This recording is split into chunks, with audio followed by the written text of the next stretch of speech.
Want to add chapters to your YouTube videos to help viewers navigate? This video gets straight to the point and shows you exactly how to do it. If this video helps you, please consider subscribing to the channel and liking the video. First, you will need to open the YouTube Studio for the video you want to edit and go to the Details tab. So write in the address on the browser studio.youtube.com. Click on the Content tab. You will see the list of videos.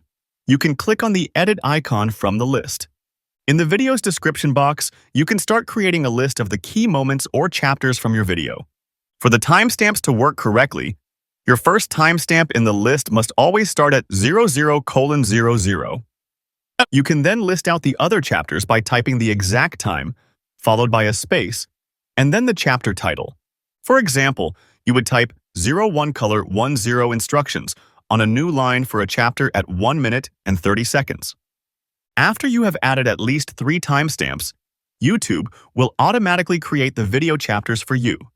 After you add the chapters, you only need to save the data by clicking the Save button, and that's how you can add chapters to YouTube videos using simple timestamps in the video description. For more short and concise videos, subscribe to the channel and don't forget to leave a like and a comment.